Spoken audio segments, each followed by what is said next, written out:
백야흑주 현상이 발생한 이후 도시에는 뒤틀림이라는 현상이 나타나기 시작했습니다. 사람이 갑자기 괴물로 변해버리는 증상이었죠. 보통 강한 뒤틀림이 일어나 많은 사람들이 죽게 되면 해결사들이 출동해 괴물이 된 사람을 물리적으로 제거하며 사건을 마무리합니다. 하지만 도시 어딘가에는 뒤틀림이 발생하기 이전 뒤틀림의 징후가 보이는 사람에게 접근하여 말로 설득하거나 상황을 개선함으로써 사건을 미연에 방지하는 이들이 있었습니다. 뒤틀림 탐정 해결사의 모제스. 그녀는 사람이 뒤틀림으로 변하기 전 그 전조를 감지할 수 있는 특이한 능력이 있었고, 그 능력을 바탕으로 3급 해결사인 에즈라 그리고 장비 제작 담당인 유리아와 함께 여러 사건들을 해결해오고 있었습니다. 그날도 역시 평소처럼 의뢰를 받아 태영물산이라고 부르는 회사로 향했고 그곳에서 뒤틀림을 마주하게 됩니다. 하지만 이번 뒤틀림은 평소와는 뭔가 달랐습니다. 수면실이라고 부르는 공간에는 잠에서 깨지 못하는 108명의 직원들이 있었는데, 보통 뒤틀림은 특정 공간에서 일어나거나 각각 개개인마다 따로 뒤틀림이 일어나는 게 일반적이었지만, 이번에는 108명의 뒤틀림이 하나로 합쳐지기 시작한 것이었습니다.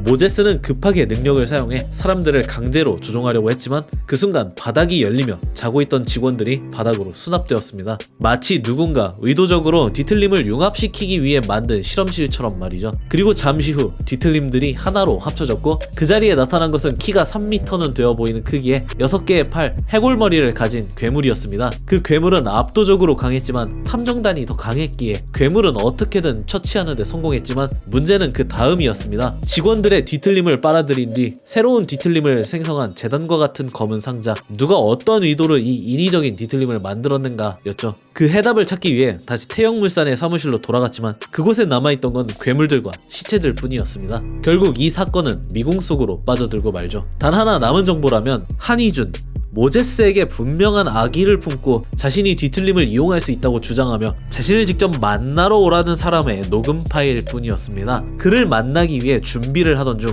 갑자기 탐정사무소에 한 인물이 찾아옵니다. 베스파, 엔사의 금기 사냥꾼이자 14구의 금기인 녹화를 어긴 사람을 찾고 있던 인물이었죠. 문제는 그 금기를 어긴 사람이 탐정사무소의 직원 유리아였다는 점입니다. 유리아는 뒤틀림과 신비를 연구하기 위해 독단적으로 녹화 금지라는 금기를 어겨버렸고, 베스파는 그녀와 그녀가 녹화한 영상의 위치를 추궁하기 위해 모제스를 협박하기 시작했습니다. 하지만 다행히도 모제스는 기지를 발휘해 베스파를 유리아의 차원 공방에 가둬버리는 데 성공합니다. 그리고 또 다른 금기 사냥꾼이 도착하기 전에 그들은 서둘러 14구를 떠나 한희준을 만나러 향하죠. 워프 열차를 타고 정거장에서 마침내 그를 만난 모제스는 그를 추궁했지만 돌아오는 대답은 단 하나, 어떤 마을에 가서 살아남아보라 라는 말뿐이었습니다. 그 마을은 보기에는 행복해 보였지만 실상은 한 달에 한 번 정화의 의식이라고 부르는 축제를 열고 희생자를 한 명 정한 뒤 검은 장치를 이용해 마을 사람들의 뒤틀림을 전부 그 한 명의 희생자에게 쑤셔넣고 감옥에 가둬버리는 곳이었습니다. 그 감옥에 들어간 모제스 팀은 지금까지 마을의 모든 희생자들이 전부 거대한 괴물이 되어 있는 것을 보았고, 그리고 그 괴물들은 모제스 일행에게 다가오기 시작하였죠. 공방에는 베스파를 복인해놨기에 장비를 만들지 못하는 장인, 기절해버린 전투 요원, 무기인 곤방대를 베스파에게 빼앗긴 탐정까지 그들에게 선택지를 고를 여유는 없었기에 최후의 선택을 하게 됩니다. 바로 차원 공방의 문을 여는 것이죠. 결국 공방의 문은 열렸고 모제스는 베스파에게 현재의 상황 그리고 일시적인 협력을 위한 조건을 제시했습니다. 그 상황에 선택지가 없었던 베스파는 임시 동맹을 맺고 모제스를 돕기로 하죠. 지하에 있는 희생자들은 순수하게 뒤틀림만을 주입받은 실험체들이었기에 사람으로 되돌리는 것은 무리라고 판단하고 물리적으로 뒤틀림을 제거하고 감옥에서 빠져나와 마을로 돌아온 순간 그곳은 이미 지옥이 되어 있었습니다. 뒤틀림을 받아낸 희생자가 죽자 뒤틀림이 다시 마을 사람들에게 돌아가 마을 사람들 모두가 뒤틀려버린 것이었죠. 마을 사람들을 단 한 명이라도 구하기 위해 목숨까지 걸며 모제스가 푸른 숨을 쓴 그 순간 하나의 황금눈이 그려진 가면을 쓴 사람들이 마을로 돌아와 뒤틀린 마을 사람들을 정리하기 시작합니다. 우제트, 현재 림버스 컴퍼니의 대표인 디아스 직속 해결사 부대였죠. 그들은 뒤틀림들을 신속히 우리에 가둔 뒤 연구를 위해 데려가고 탐정단에게는 디아스의 저택으로부터 초대라며 초대장을 건넸습니다. 그리고 탐정단을 극진히 맞이해준 디아스는 그들에게 속죄를 위해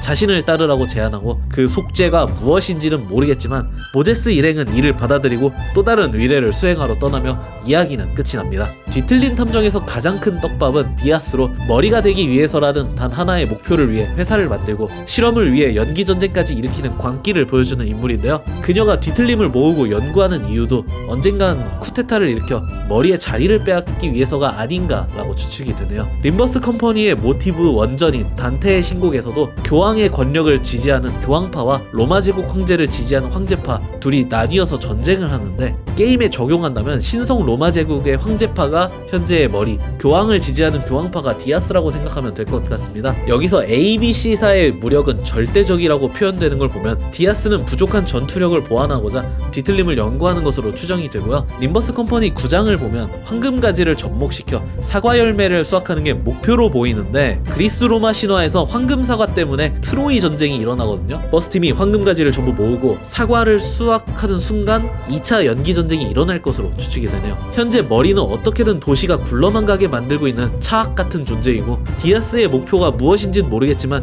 수단을 가리지 않고 모든 걸 희생하는 모습을 보면 그녀가 새롭게 지배하는 도시도 정상은 아닐 것 같으니 버스팀은 이 둘 사이에 껴서 어떤 선택을 하게 될지 정말 기대가 되네요. 그럼 지금까지 봐주셔서 감사하고요. 다음에 또 뵙겠습니다.